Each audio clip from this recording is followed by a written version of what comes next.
el programa de hoy, Papa Francisco señala que la tarea esencial de la Iglesia es rezar y educar a rezar. Vaticano realizará un simposio internacional sobre el sacerdocio. Además, muere joven de 23 años tras someterse a aborto legal en Argentina. Hola amigos, bienvenidos a EWTN Noticias. Es un gusto recibirlos. Soy Eddie Rodríguez Morel. Iniciamos el programa contándoles que durante la audiencia general de hoy miércoles, el Papa Francisco destacó que la tarea esencial de la Iglesia es rezar y educar a rezar. Y advirtió que cuando el demonio quiere combatir a la Iglesia, lo hace primero tratando de secar sus fuentes, impidiéndole rezar. Veamos lo que dijo. Una de las principales tareas de la Iglesia es rezar y enseñar a rezar a las nuevas generaciones. Y a lo largo de la historia siempre han surgido comunidades y grupos dedicados a la oración. Si no rezamos, la fe se apaga. No podemos ver los caminos para evangelizar ni reconocer los rostros de los hermanos y hermanas que nos necesitan. Por eso la Iglesia, que es casa y escuela de comunión, está llamada también a ser casa y escuela de oración. Continuando con más noticias, el Vaticano anunció que en el 2022 realizará un simposio internacional sobre el sacerdocio. El prefecto de la Congregación para los Obispos, Cardenal Marc Aulét, presentó recientemente el Simposio Internacional por una Teología Fundamental del Sacerdocio, que se realizará en el Vaticano del 17 al 19 de febrero de 2022. En ese contexto, el purpurado recalcó que este evento se encuentra dirigido principalmente al episcopado del mundo, pero que también está abierto a los fieles laicos. Asimismo, informó que esta reunión consistirá en 3 días de sesiones destinadas especialmente a los obispos y a todos aquellos hombres y mujeres interesados en la teología, con el fin de profundizar en la comprensión de las vocaciones y la importancia de la comunión entre los diferentes llamados en la Iglesia. Por otro lado, el cardenal Aulét reconoció que el sacerdocio no es un tema nuevo, pero sí un tema central, cuya originalidad es poner en una relación fundamental el sacerdocio de los bautizados, que el Concilio Vaticano II ha reevaluado, y el sacerdocio ministerial de obispos y sacerdotes, de los cuales la Iglesia Católica siempre ha afirmado la especificidad. Finalmente, el prefecto de la Congregación para los Obispos subrayó que un simposio teológico no pretende ofrecer soluciones prácticas a todos los problemas pastorales y misioneros de la Iglesia, pero puede ayudar a profundizar el fundamento de la misión de la Iglesia Católica. Ahora les informamos sobre una lamentable noticia, y es que en Argentina una joven de 23 años falleció tras someterse a un aborto legal. Conozcamos los detalles. Hace unos días falleció en la provincia de Mendoza, en Argentina, una joven de 23 años, luego de someterse a un aborto legal en un hospital local. Se trata de María del Valle González López, quien era presidenta de la Juventud Radical en el municipio de La Paz.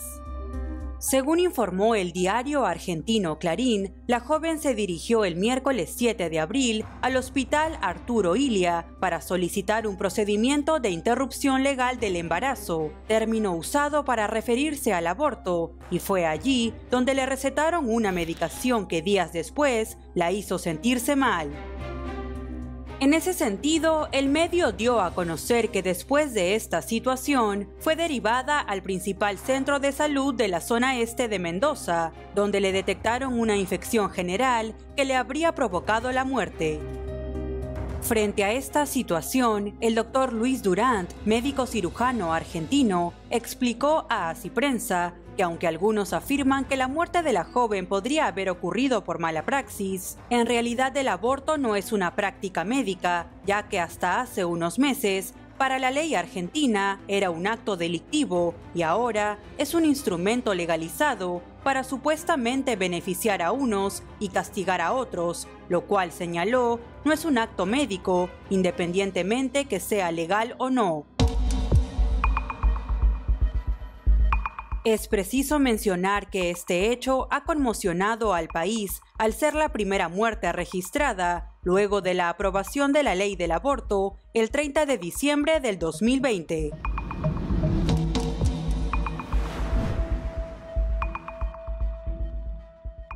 La Madre Teresa de Calcuta nos llamaba a la conciencia al decir que es muy triste decir que tu hijo tiene que morir para que tú vivas como quieres, y en este caso incluso para que mueras como no planificaste, porque el aborto es siempre planificar la muerte de un ser humano inocente, y esto siempre alcanza también a la madre moralmente y espiritualmente, y en este caso también físicamente. Nuestras oraciones por esta desafortunada muchacha, y ojalá sea un llamado de atención para que otras mujeres que contemplan esta decisión siempre injusta para al menos una de las vidas en cuestión, cambien de parecer y opten por la vida.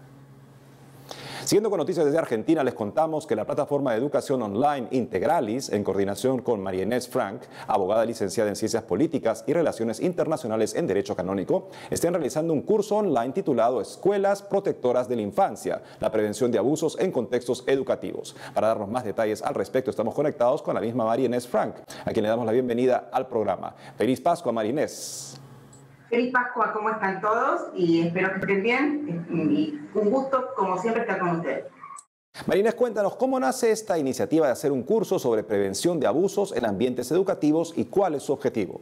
Veníamos con Integralis, que es una plataforma que ofrece cursos virtuales, sobre todo al mundo de los docentes, de la educación. Veníamos conversando desde hace más de un año sobre la posibilidad de ofrecer uno de estos cursos virtuales sobre la cuestión de la protección de los niños y la prevención frente a todo tipo de abusos en la escuela, siempre dirigidos a los docentes, a brindarles herramientas. Por supuesto, con este momento especial que estamos viviendo, en donde la presencialidad no es la regla común, pero sin embargo algunas escuelas ya están volviendo a la presencialidad, hemos puesto un foco también muy importante en lo virtual, porque nos parece que muchos abusos ocurren a través de la puerta de lo virtual y es importantísimo saber manejarlos y prevenirlos. En ese sentido, ¿nos podrías comentar cómo está estructurado este curso? ¿Qué temas son los que están brindando o van a desarrollar en el curso? Partimos de la idea de que el abuso sexual en la infancia es una forma de maltrato. Por lo tanto, comenzamos hablando del maltrato en la infancia para desde ahí, en un segundo momento, desembocar en el abuso sexual, propiamente dicho, que es una forma de maltrato, como decíamos. Estudiamos tanto del maltrato como del abuso, las características, las conductas que están implicadas, factores de riesgo, de protección, formas de prevención, etcétera. Luego nos enfocamos en lo virtual, en el ciberabuso, en el ciberacoso y en el delito de grooming, que tiene unas particularidades específicas y que hoy nuestros niños están muy expuestos, siempre han estado expuestos, pero hoy más que nunca, y a veces los adultos no tenemos las herramientas, porque no somos nativos digitales como ellos, no tenemos las herramientas para ayudarlos en este camino.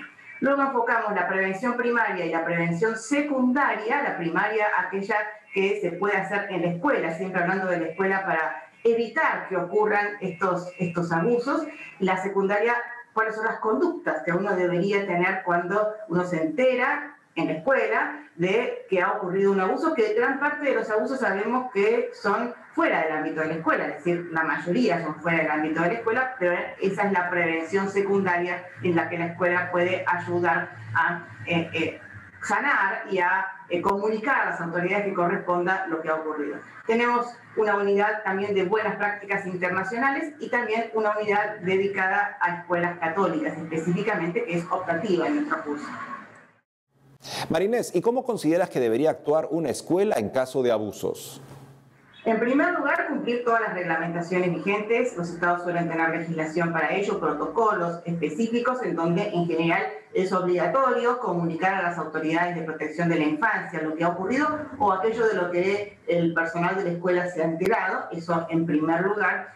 En segundo lugar, y no menos importante, cómo acompañar a un niño que revela un abuso. Si lo ha contado, si lo ha revelado a alguien de la escuela, lo ha elegido como adulto de confianza, como persona de confianza, y es importante que sepamos responder a lo que se espera de nosotros y también no sobrepasarnos, porque el acompañamiento, por ejemplo, profesional, probablemente no esté en nuestras manos y no sepamos hacerlo. También acompañar a las familias, porque la familia suele ser un uno de los públicos más afectados por esto, y los demás alumnos y grupos de la escuela. Entonces hay una serie de recomendaciones que allí en el curso compartimos y sobre todo basadas en estándares internacionalmente aceptados y en buenas prácticas que se van enriqueciendo día a día con nuevas experiencias y descubrimientos. María Inés Frank, abogada licenciada en Ciencias Políticas y Relaciones Internacionales en Derecho Canónico. Gracias por habernos acompañado hoy en EWTN Noticias. Muchísimas gracias a ustedes y recuerden que el curso ha comenzado esta semana, por lo tanto todavía tienen tiempo de inscribirse en la primera unidad, en la primera semana, y pueden hacerlo escribiendo a info@cursosintegralis.org. Gracias, María Inés. Ahora nos conectamos con nuestro corresponsal en México, Diego López Colín, quien nos presentará información sobre una capilla que fue profanada en el estado de Querétaro. Te escuchamos, Diego. Hola amigos, los saludo desde la Ciudad de México. En esta ocasión para comentarles que en el estado de Querétaro fue atacada una capilla y además fue profanado el sagrario con la reserva de la Santísima Eucaristía. La diócesis del estado comunicó que los perpetradores destruyeron algunas cosas y objetos sagrados, arrojando al piso las especies eucarísticas, y se robaron algunos recipientes que se utilizan para transportar la Eucaristía que se le administra a los enfermos. Ante esta situación, las autoridades eclesiales de la diócesis exhortaron a toda la comunidad cristiana a unirse a una vigilia eucarística como acto de desagravio para reparar el acto sacrílego y las ofensas cometidas. Asimismo, pidieron orar por el arrepentimiento y la conversión de quienes sin temor de Dios se atreven a realizar este tipo de acciones tan tristes y tan dolorosas. Finalmente, exhortaron a los sacerdotes a fortalecer la seguridad de los templos y capillas y a seguir promoviendo la adoración perpetua del Santísimo Sacramento. En otra noticia les comento que la Arquidiócesis de México creó una guía para que los fieles católicos puedan elegir los mejores perfiles a votarse en las próximas elecciones. Ante la abrumadora cantidad de autoridades que se elegirán en el próximo proceso electoral, calificado como el más grande y complejo en la historia del país, la organización religiosa divulgó una serie de orientaciones para evitar caer en la confusión. Principalmente invitaron al votante católico a inclinarse por candidatos que impulsen y protejan la defensa de la vida de todo ser humano, por aquellos que ven a la familia como la solución a los problemas sociales y por quienes defienden la libertad religiosa.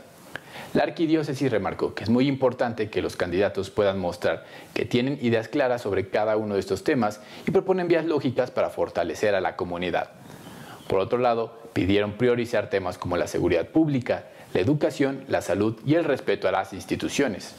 Para concluir, la arquidiócesis llamó a los ciudadanos a informarse sobre el historial público de los candidatos y candidatas y a no perderse en el mar de propuestas, promesas y campañas de mercadotecnia, pues dijeron debe priorizar la capacidad de las personas antes que su popularidad. Y para finalizar les comento que el nuncio apostólico en México advirtió que la iglesia debe actualizarse, ya que la fe dejó de transmitirse a través de las familias y de los sacramentos de la iniciación cristiana. Monseñor Franco Coppola destacó que durante mucho tiempo la Iglesia solo se ha preocupado en transmitir la fe a través de la primera comunión y la confirmación. Sin embargo, el nuncio reconoció que esto ya no es suficiente debido al constante cambio en las estructuras del mundo moderno. A propósito de la problemática, Monseñor Coppola expresó que la Iglesia debe sumar esfuerzos desde los miembros del clero hasta los laicos para que las nuevas generaciones conozcan y crean en Cristo. Por lo tanto, afirmó que la Iglesia requiere una actualización continua para asegurar una formación desde el punto de vista de la fe. Cabe destacar que según los índices del Instituto Nacional de Estadística y Geografía, la sociedad mexicana avanza rápidamente en el terreno del secularismo. Amigos, esta es toda la información que tengo desde Ciudad de México. Les mando a todos un fuerte abrazo hasta el estudio. Reportó para WTN Noticias, Diego López. Gracias, Diego, por la información. Amigos, tenemos que hacer una pausa, pero al regresar, obispo de Knoxville, en Estados Unidos, pide soluciones positivas a la violencia armada tras tiroteo en escuela. Por otro lado, Amnistía Internacional presiona con la despenalización del aborto en El Salvador. Ya volvemos con más información en EWTN Noticias.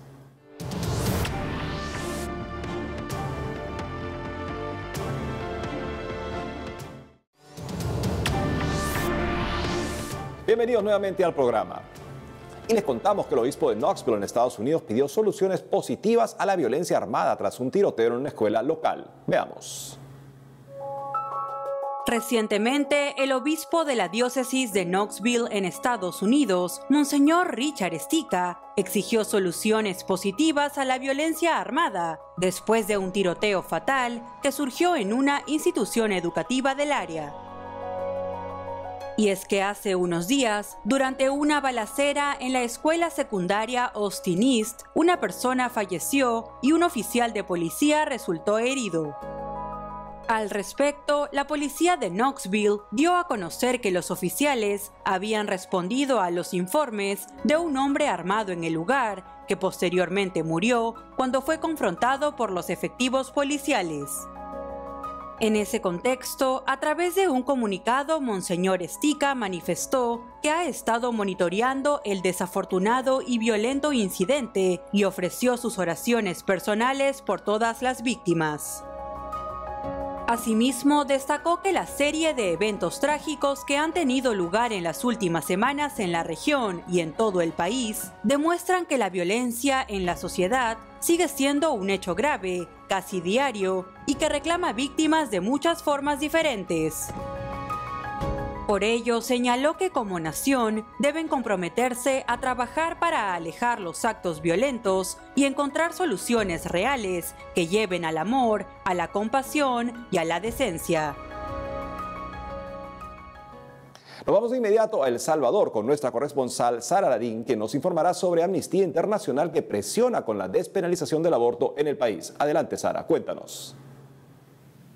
Hola amigos, los saludo desde la ciudad de San Salvador para informarles acerca de la causa Provida en El Salvador. El pasado 7 de abril, el diputado Ricardo Velázquez Parker publicó en sus redes sociales una carta de Amnistía Internacional dirigida a los diputados de la Asamblea Legislativa de El Salvador para exigir la despenalización del aborto y una indemnización para Teodora Vázquez Saldaña, una mujer salvadoreña que fue condenada a 30 años de cárcel por abandonar a su hija recién nacida dentro del tanque de agua de un inodoro en la escuela en la que trabajaba. El caso de Teodora Vázquez es uno de los 17 homicidios a bebés recién nacidos que han sido manipulados por los promotores del aborto para solicitar indemnizaciones económicas al Estado salvadoreño. En otras noticias, la Fundación Vida SB junto a la productora argentina El Faro Films anuncian que ya se puede visualizar el capítulo 3 de la serie documental El Manual del Aborto.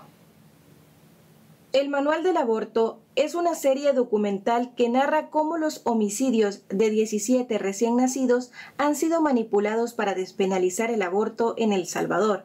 El tercer capítulo explica toda la verdad sobre el caso Manuela, una demanda que los promotores del aborto presentaron ante la Corte Interamericana de Derechos Humanos. La primera parte del capítulo rebobina la vida que no pudo tener Dolores Gabriel Hernández para visibilizar a la verdadera víctima, un bebé recién nacido al que se le privó injustamente de todos sus derechos humanos. Posteriormente, se detallan las evidencias que desmienten toda la campaña de desinformación en torno al caso. Siempre con las noticias sobre El Salvador, es un placer para mí contarles que una fundación llamada Nueva Democracia en Colombia se ha sumado a dar su apoyo al Estado salvadoreño ante el caso Manuela en la Corte Interamericana de Derechos Humanos. Desde Colombia, la Fundación Nueva Democracia presentó un amicus curiae, un recurso legal ante la Corte Interamericana de Derechos Humanos sobre el caso Manuela contra El Salvador, en el cual recordaron a la Corte que no existe ninguna obligación internacional en relación con el aborto provocado. Amigos, esa es toda la información que tenemos hasta el momento desde El Salvador. Informa para EWTN Noticias, Sara Larín. Adelante, estudios. Gracias, Sara. Por otro lado, les contamos que los obispos de Ecuador alentaron a las autoridades electas a seguir construyendo un mejor futuro para el país. La campaña quedó atrás. Es la hora del Ecuador. Así lo afirmaron los obispos del país sudamericano en un llamado a las autoridades electas, luego de que en la segunda vuelta resultara elegido como nuevo presidente Guillermo Lasso, de 65 años de edad, perteneciente al movimiento Creando Oportunidades. Esta tarde, desde Quito, yo quiero extender mi mano y decir que mis brazos están abiertos para toda la sociedad civil ecuatoriana, abiertos a los líderes políticos del Ecuador, sin excepción absolutamente de nadie. Al respecto, los prelados resaltaron en la misiva que los pobres no son objetos ni medios para conquistar el poder y perpetuarse en él, sino sujetos de su propia historia. Además, le pidieron a las autoridades ecuatorianas que se reconozcan y se respeten los derechos humanos fundamentales, comenzando por el de la vida en todas sus expresiones, a la libertad individual, social, política y religiosa, así como también al derecho de la educación integral. Finalmente, los obispos del país exhortaron a los feligreses a estar cercanos con el pueblo, ya que sin la proximidad se corre el riesgo de reproducir e imponer modelos sociales, políticos, económicos y culturales que nacieron en otros contextos históricos o en sociedades diferentes a la actual. Pasando a otras noticias, como les habíamos anunciado, con el 94 cumpleaños de Benedicto XVI, el próximo 16 de abril, Goya Producciones lanzará un documental que descubre algunas facetas desconocidas del Papa Emérito. Para contarnos más detalles sobre este interesante filme está conectado con nosotros Andrés Garrigó, fundador de Goya Producciones. Andrés, es un gusto tenerte nuevamente con nosotros. ¡Feliz Pascua! Felices Pascuas también y saludos a todos. Andrés, ¿cómo se animaron a realizar este documental titulado Benedicto XVI, el Papa Emérito, y qué buscan transmitir con él? El Papa Emérito, el Papa Ratzinger, como le llaman algunos, es un personaje fascinante, es un personaje clave para la historia de la Iglesia actual, para la época en que vivimos y para nuestro futuro, y creo que no se había hecho todavía justicia suficientemente o no se habían aclarado suficientes aspectos, no había todavía un documental que explicara un poco todo el tránsito, todo lo que debemos al Papa en este momento, ¿no? y cuál ha sido su legado. De modo que, aunque no sea el documental definitivo, porque habrá quizá otros, pero que hemos pensado que era el momento ya de aclarar muchas cosas y de esperar que sea reconocido todo el valor y el legado del Papa Benedicto. Por otro lado, sabemos que este documental revela que Monseñor Ganswein intentó convencer a Benedicto XVI de no renunciar. ¿Nos podrías comentar al respecto? ¿Qué dice el film sobre esto? Bien, nosotros entrevistamos ya hace algún tiempo al Papa Ganswein, al secretario del Papa, porque claro, es el momento crucial de esta historia que nos ha permitido pues acceder a otra época del Papa actual. Y, en fin, él tenía tanta confianza que podía permitirse expresar sus sentimientos más íntimos y él lo dice con todo candor en la entrevista, que cuando le comunicó esto en confidencia al Papa, pues él dijo, no puede ser, no es posible, y intentó darle argumentos y le dijo, quizá puede ir a un ritmo más lento, puede ir paso a paso, no cansarse tanto, en fin, ya le empezó a intentar y le dijo, no se moleste, yo lo he rezado ya, lo tengo muy meditado, es un paso que tengo que dar y ya pues se mostró, completamente decidido, sin que no había marcha atrás, como así ha ocurrido. Entonces el secretario pues cambió ya su actitud, dijo pues estoy a su servicio, lo que quiera, y Dios dirá, y así ocurrió. Lógicamente no sabemos los secretos de cómo de qué conversación tuvo el Papa con Dios, pero efectivamente ese momento algunos intentaron evitarlo, pero se hizo lo que se pudo y la historia ha continuado y Dios dirá.